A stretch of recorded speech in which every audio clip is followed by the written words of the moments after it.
ខ្ញុំចង់ review ខ្លួនឯងថាតើនៅពេលដែលខ្ញុំដាក់ plan ដាក់ target ថាតើយើងអាចសម្រេចវាបានប៉ុណ្ណា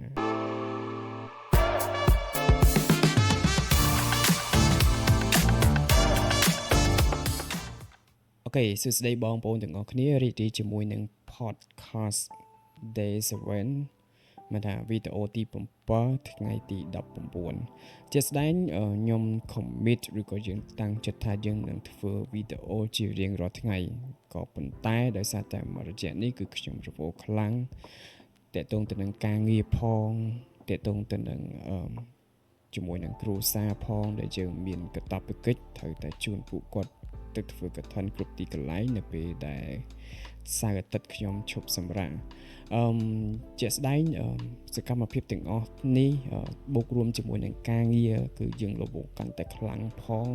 ស្ថិតនៅក្នុងការ promotion នៅកន្លែងការងារផងវាធ្វើឲ្យយើងប្រើ energy ខ្លាំងពេក That's right យើងអត់មានពេលសម្រាប់ក្នុងការធ្វើវាឬក៏យើងអត់មាន energy គ្រប់គ្រាន់សម្រាប់ក្នុងការធ្វើវាឬក៏ review វានិយាយដែលស្មោះត្រង់ទៅគឺខ្ញុំពិតជាចង់ធ្វើវាមែនតើដែលខ្ញុំ commit ឬក៏យើងដាក់ plan ថាយើងនឹងងើបមក5ក្នុងការអានសភៅឬក៏ហាត់ប្រាណឬក៏ធ្វើសកម្មភាពផ្លែកៗហើយអ្វីដែលសំខាន់ហ្នឹងគឺ live យើងព្យាយាម live នៅក្នុង YouTube តាមអ្វីដែលអាចធ្វើទៅបានតែជាលទ្ធផលគឺយើងអត់តាមបានសម្រេចសូម្បីតែ1%រហូតមកដល់ថ្ងៃទី19នេះanyway ចង់សួរថាខ្ញុំបោះបង់អត់ខ្ញុំអត់បោះបង់ទេសូម្បីតែខ្ញុំ review នៅក្នុង YouTube ខ្ញុំមើលពីអ្នកមើលក៏កាន់តែធ្លាក់ចោលដែរគឺមានតែម្នាក់ទេព្រោះឥឡូវឲ្យមានអ្នកមើលស្រាប់ហើយមូលហេតុដោយសារតែយើងធ្វើវីដេអូអត់ត្រូវជាមួយនឹងអ្វីដែលគេចង់បាន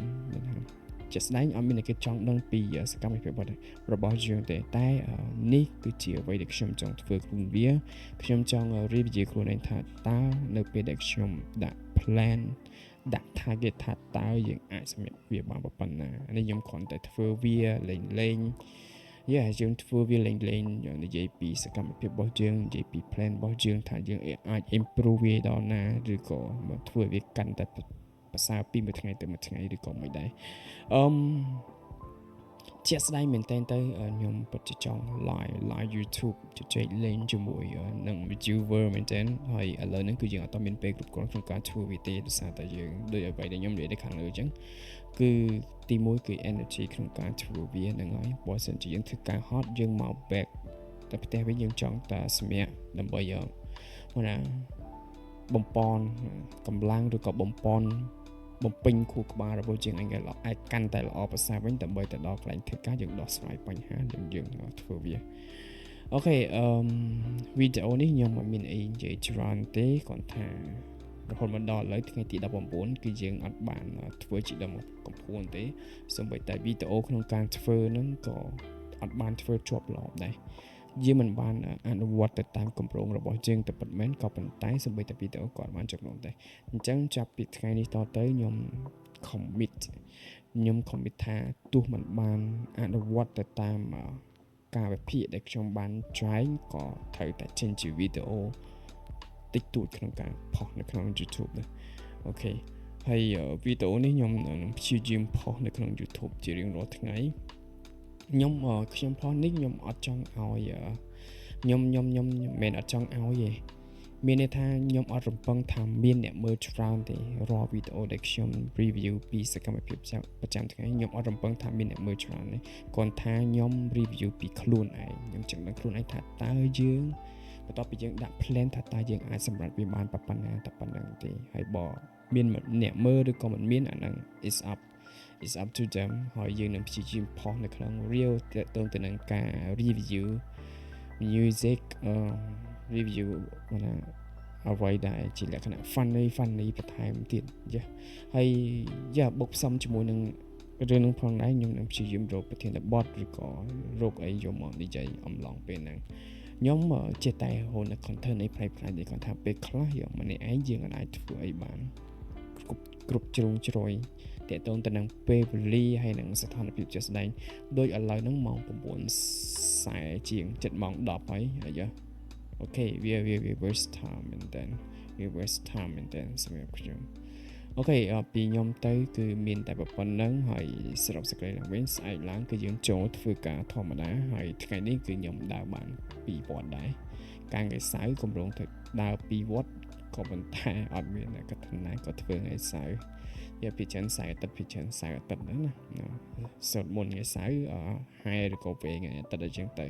អញ្ចឹងថ្ងៃអាទិត្យនេះគឺខ្ញុំមួយក្រុមគ្រួសាររបស់ខ្ញុំគឺបាន2វត្តហើយអាទិត្យក្រោយយើងនឹងកម្រង2វត្ត